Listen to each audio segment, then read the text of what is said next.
All right, so today we're diving into Vilnius, Vilnius. the capital of Lithuania. Yeah. And we're going to tailor this deep dive to those of you who are thinking about visiting it for the very first time. Very good. And as always, we've gone through a bunch of travel guides and personal accounts, and we're going to try to figure out what are the essential things to know to have a memorable trip. I think this will be fun. Yeah. Vilnius is a really, really cool city. So Vilnius, what do we know? It's one of the Baltic countries. Yes. One of the 3 Baltic states. 3 Baltic states. Yeah.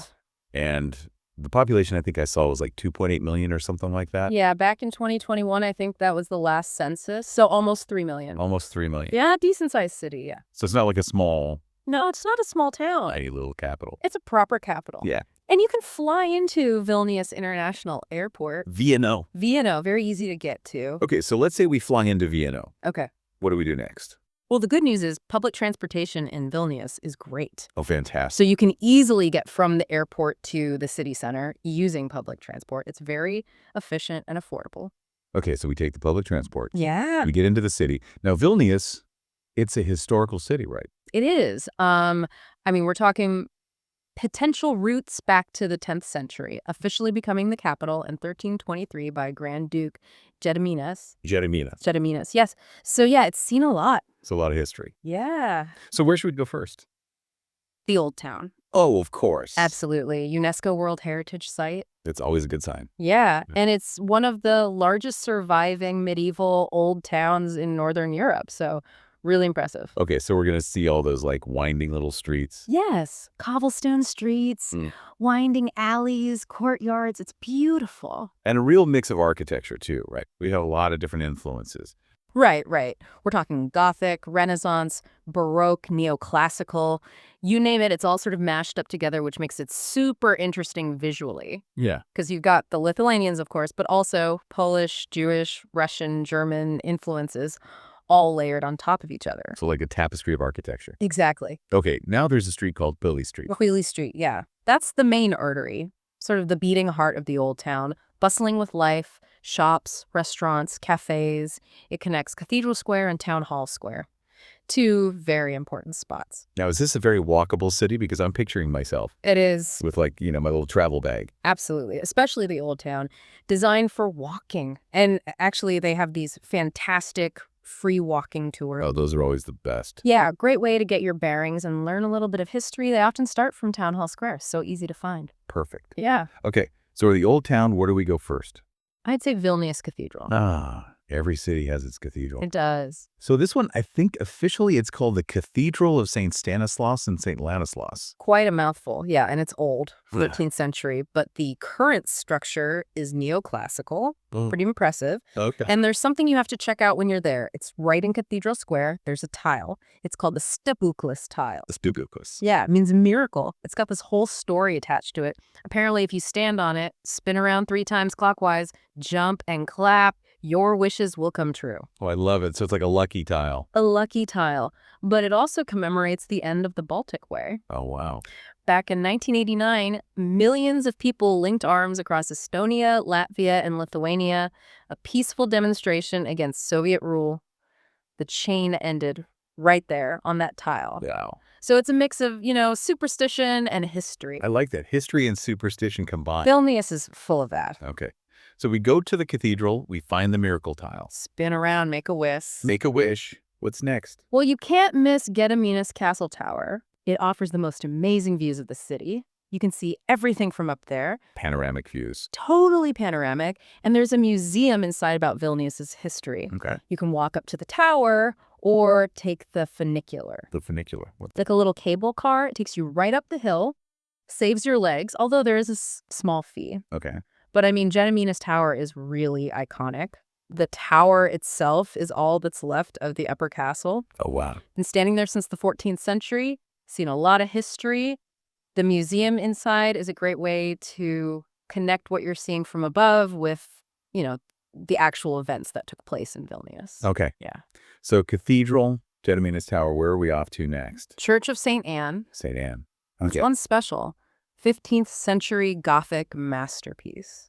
Seriously, it's considered one of the most beautiful Gothic churches in Europe. Wow. But there's even a story that Napoleon loved it so much he wanted to carry it back to Paris in his hand. Oh, my God. I mean, obviously he couldn't, but that's how beautiful it is. He didn't try, did he? No, he didn't try. But the image is funny, right? The whole church in his hand. Anyway, it's made of red brick with these really intricate details. It's flamboyant Gothic. What does that mean? Flamboyant Gothic? Oh, it just means it's super ornate, like flames almost. Oh, okay. Yeah, it's really stunning. All right.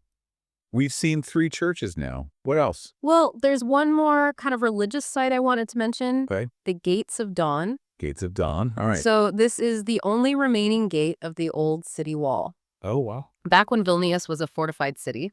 And it's also home to a very important religious icon.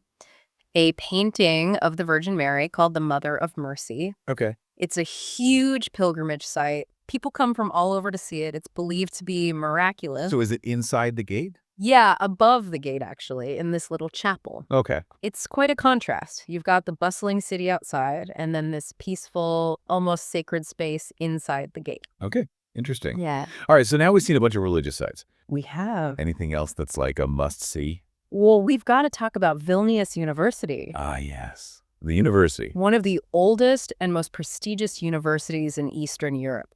Founded in 1579. Oh, wow. So it's really old. Super old. And the architectural ensemble is amazing. It's like this network of 13 courtyards, each with its own unique style. 13 courtyards? 13. It's like a city within a city.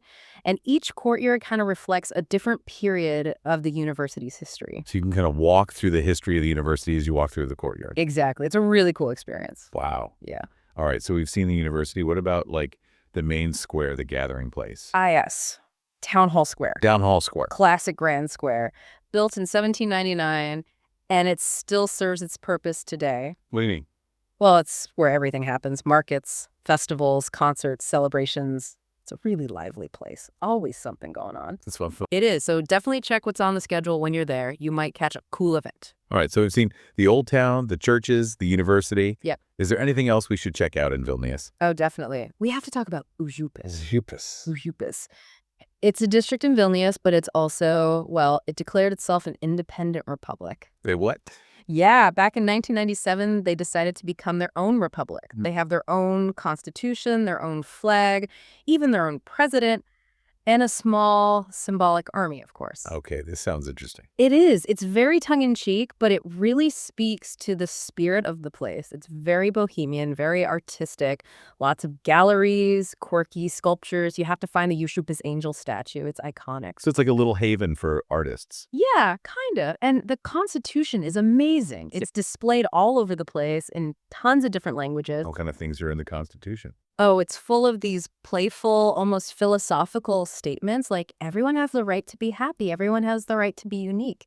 Things like that. That's cool. It is. It's a really unique place. All right. Yeah. So we've walked around a lot, We have. seen a lot of sights. I'm hungry now. You must be. What kind of food should we be trying in Vilnius? Oh, well, you have to try cepelina. Cepelini. Cepelina, they're these big potato dumplings, Yeah. usually filled with meat or sometimes cheese and mushrooms. Very hearty, very traditional. Sounds good. They are.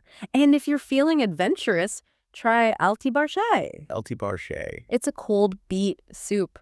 Sounds weird, but it's actually really refreshing, especially in summer. A cold beet soup. Hmm. All right, I'll try it. You should. Okay, so now we've had a taste of Vilnius. We have. Time to go home. How do we get back to the airport? Well, you've got options. The train's still a good bet. Takes you right back to Vienna. Super quick, like 8 minutes or something. Or you can get a taxi. They have fixed rates from the city center, so you don't have to worry about being overcharged. Okay. Or if you rented a car, you can drive yourself, of course. Okay. Now, if we were planning a trip to Vilnius, when is the best time to go? Well, spring and summer are lovely. So like May to July, that kind of time. Yeah, exactly. The weather's nice, not too hot, not too cold. And the city's really lively, lots of tourists, festivals, that kind of thing. Okay. Early summer and autumn are also good options. Oh, okay. Maybe a little quieter, less crowded. You might get some nice weather then, too. So we can avoid the big summer crowds. Exactly. What about money? What currency do they use? Euro. Oh, that's easy. Yeah, it makes it simple. And the cards are accepted pretty much everywhere. Oh, good. Yeah. And I've heard that Vilnius is a pretty affordable city. It is compared to other European capitals, definitely. So that's a bonus. It is a bonus. Yeah. What about the language? Will we need to learn Lithuanian? Well, it's always good to learn a few basic phrases. Yeah. But honestly, most people in the tourist areas speak English, Okay. so you'll be fine. And it's a pretty safe city, too. Just take the usual precautions you would in any big city. Okay, good to know. Yeah. So if we have some extra time, any day trips we could take from Vilnius? Oh, you should definitely go to Trakai. Trick. It's a beautiful little town on a lake, and the main attraction is Trakai Island Castle. Oh, another castle. This one is special, though. It's on an island in the middle of the lake, really picturesque. It was actually one of the main centers of power for the Grand Duchy of Lithuania back in the day. Oh, wow. So a lot of history there. And the town itself is very charming. It's a popular resort town, so it's got a really relaxed atmosphere. Okay, I like the sound of that. Yeah, it's worth a visit. Plus, they have these pastries called kibinai. Kindine? They're filled with meat or vegetables, a specialty of the Karaite community who have a long history in Trakai. Okay, I'm adding Trakai and Kibinai to the list. Definitely do that. All right, Yeah, so that's Vilnius. that's Vilnius, a city with layers upon layers of history, but also a vibrant, modern energy. Yeah, it sounds like a really cool mix. It is. You've got the medieval streets of the old town, these beautiful churches, the quirky republic of Ushupis, and then the food.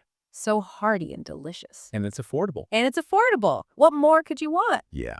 So for those of you listening who are thinking about your first trip to Vilnius, hopefully this deep dive has given you a good starting point. Right. Now you know where to go, what to see, what to eat, all the essentials. Exactly.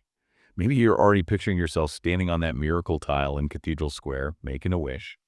Or maybe you're more interested in exploring the history of Gediminas Tower. Or maybe you're just excited to try this cepelene. Or the cold beet soup. Whatever it is that sparks your interest, Vilnius is waiting for you. Go explore it. Go have an adventure. All right, that's it for our deep dive on Vilnius. So until next time. See you next time.